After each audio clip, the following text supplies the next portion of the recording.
بسم اللہ الرحمن الرحیم الحمدللہ رب العالمین والصلاة والسلام علی سید الانبیاء والمرسلین۔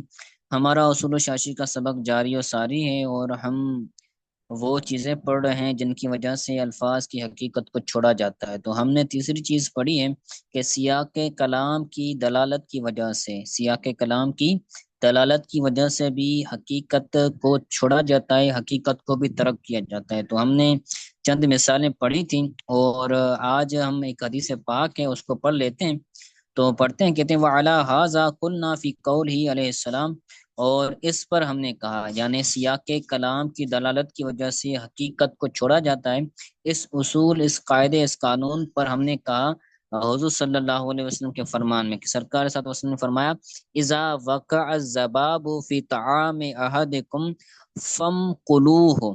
حضور نے فرمایا جب تم میں سے کسی ایک کے کھانے میں، فی طعام احدکم، تم میں سے کسی ایک کے کھانے میں ذباب یعنی مکھی گر جائے، فم کلو ہو، تو تم اس کو کیا کرو، اس کو ڈبو، یعنی جو مکھی جو ہے وہ تمہارے کھانے میں گری ہے تو اس کو اندر ڈبو دو، سم من کلو، پھر اس کو نکال کر پھینک دو۔ یعنی اگر چائے کے اندر مکھی گر جاتی ہے تو اس کو مکھی کو جو ہے وہ اس چائے کے اندر ڈبو کر، اس کے دونوں پروں کو اندر ڈبو کر پھر اس کو نکال دو۔ کیوں کیوں؟ کیونکہ فَإِنَّ فِي إِحْدَى جَنَاحَيْهِ دَاءٌ، سرکار نے فرمایا کیونکہ اس مکھی کے دونوں پروں میں سے ایک میں، احدا جناحیہ یہ تسنیہ کا صیغہ ہے، اس کے دونوں پروں میں سے ایک پر میں داء بیماری ہوتی ہے۔ مکھی کے دو پر ہوتے ہیں تو ایک پر میں جو ہے وہ بیماری ہوتی ہے، ایک پر میں دوا ہوتی ہے۔ تو جو مکھی ہوتی ہے تو وہ پہلے بیماری والا پر ڈالتی ہے، تو اس لیے حضور علیہ الصلوۃ والسلام نے فرمایا کہ تم اس کا جو دوسرا پر ہے، یعنی جو شفا والا ہے، جو دوا والا ہے، تو اس کو بھی اس کھانے کے اندر، اس مشروب کے اندر ڈال دو، تاکہ جو ہے وہ دوا کے اس بیماری کے ساتھ شفا بھی ہو جائے۔ ٹھیک ہے، سرکار نے فرمایا اس ذباب کے، اس مکھی کے دو پروں میں سے ایک پر میں کیا ہوتی ہے، داء بیماری ہوتی ہے، وفی الاخری دواء، اور دوسرے پر کے اندر دوا ہوتی ہے، شفا ہوتی ہے۔ فَإِنَّهُ لَيُقَدِّمَ الدَّاءَ عَلَى الدَّوَاءِ، تو وہ جو مکھی ہوتی ہے نا، تو وہ دوا دوا پر دا کو، یعنی شفا پر بیماری کو مقدم کرتا ہے۔ یعنی ایک پر کے اندر اس کی شفا ہوتی ہے، اور ایک پر کے اندر بیماری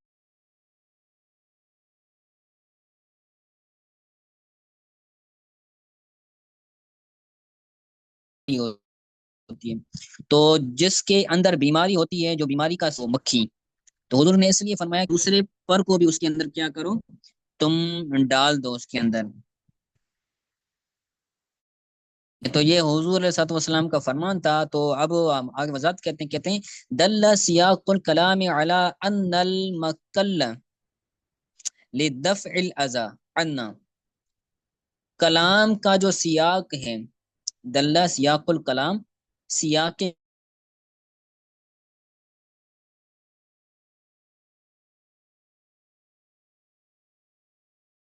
کلام کا سیاق یہ دلا جو مکھی کو ڈبونا ہے، ان المکل لدفع الاذى، مکھی کو اس کے اندر ڈبونا، یہ ہم سے تکلیف کو دور کرنے کے لیے حضور نے یہ جو حکم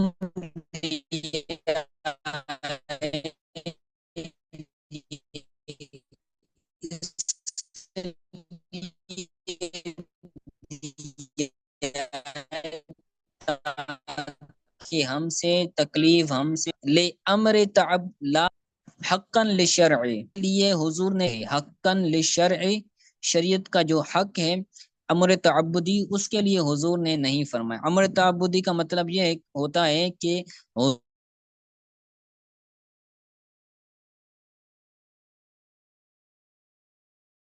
حضور نے جو ہے وہ شارع علیہ السلام نے حکمت، اس کا مطلب سمجھ آئے نہ آئے، تو ہمیں وہ کرنا ہی کرنا ہے۔ امر تعبدین کا مطلب یہی ہے۔ تو حضور نے ہمیں جو ہے وہ امر تعبدی کے وجہ سے حکم نہیں دیا، بلکہ دفع اذا، تکلیف کو دور کرنے کے لیے یہ ڈبونے کا حکم دیا ہے۔ فلا یکون للایجاب، تو اب جو مکھی کو ڈبونا ہے اس کے اندر، تو یہ واجب نہیں ہوگا۔ فلا یکون للایجاب، تو اس کو جو ڈبونے کا جو حکم تھا وہ واجب نہیں ہوگا۔ کیوں؟ کیونکہ یہ ہم سے تکلیف کو دور کرنے کے لیے۔ الفاظ کی حقیقت یہ ہے کہ حضور کا جو فرمان ہے وہ واجب ہے، یعنی اگر مکھی گرتی ہے تو اس کو ڈبونا واجب ہے، کیونکہ حضور نے حکم دیا ہے۔ تو حکم جو ہوتا ہے وہ وجوب کے لیے ہوتا ہے، تو حقیقت یہ لگ رہی ہے۔ لیکن جو سیاق کلام آ رہا ہے آگے، بیماری والا بیان ہے یا پھر تکلیف والا بیان، تو اس سے یہ پتہ چل رہا ہے کہ یہ عمل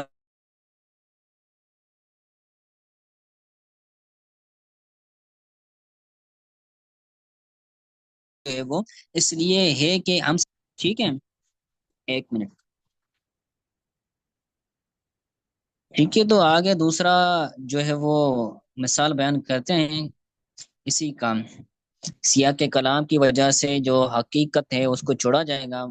قرآن پاک سے مثال بیان کرتے ہیں، کہتے ہیں وہ قولہ تعالی، یا پھر فی کو اگر معذوف نکالیں تو وفی قولہ تعالی انما الصدقات للفقراء، عقیب قولہ تعالی ومنہم من یلزمک فی الصدقات۔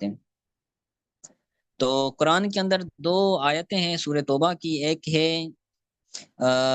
وَمِنْهُمْ مَنْ يَلْمِزُكَ فِي الصَّدَقَاتِ، تو اس کے اندر اس کا مطلب یہ ہے وَمِنْهُمْ، اور ان منافقوں میں سے ایک وہ ہے جو آپ کو عیب لگاتا ہے، آپ پر اعتراض کرتا ہے، فی الصدقات، صدقات کے بارے میں۔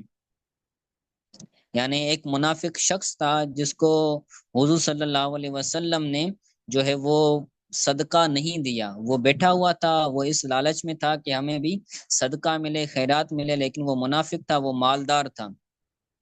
تو اللہ کے رسول نے اس کو صدقہ نہیں دیا، تو وہ کیا کر رہا تھا؟ حضور پر اعتراض کر رہا تھا کہ آپ جس کو پسند کرتے ہو ان کو دیتے ہو اور مجھے نہیں دیتے، ٹھیک ہے۔ تو منافقوں کا یہ کام ہوتا ہے۔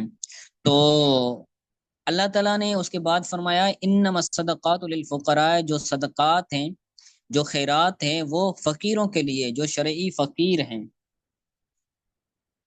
ٹھیک ہے۔ انما الصدقات للفقراء، جو صدقات ہیں وہ فقیروں کے لیے ہیں۔ یہ آیت بعد میں آئی ہے، اس آیت سے پہلے جو آیت آئی ہے وہ ہے منہم من یلمزک فی الصدقات، کہ ان منافقوں میں سے وہ بھی ہے جو آپ پر صدقات میں اعتراضات کرتے ہیں، ٹھیک ہے۔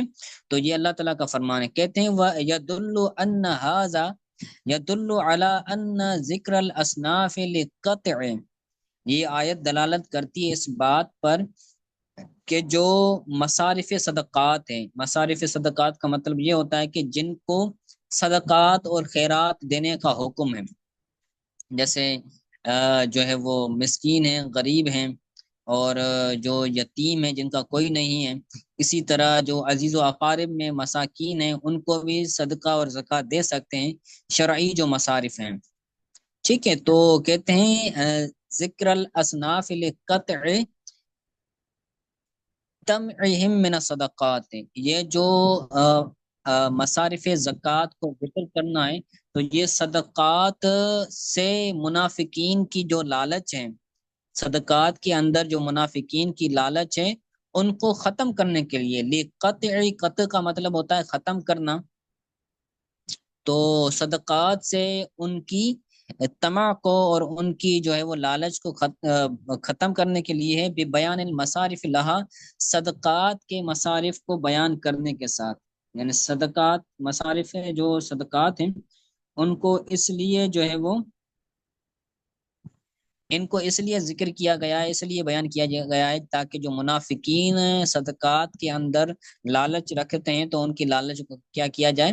ختم کیا جائے۔ فلا يتوقف الخروج عن العہدۃ علی الاداء الی الکل، تو اب اس عہدے کو، یعنی اس صدقے کو ادا کرنے کا جو عہدہ ہے اس سے نکلنا یہ موقوف نہیں ہوگا تمام کی طرف صدقہ ادا کرنے پر، یعنی جو صدقہ ہے وہ ہر کسی کو نہیں دیا جائے گا، بلکہ جو انما صدقات للفقراء ہے تو حکم اس پر ہی باقی رہے گا، جو غریب ہوگا، جو مسکین ہوگا، جو شرعی فقیر ہوگا،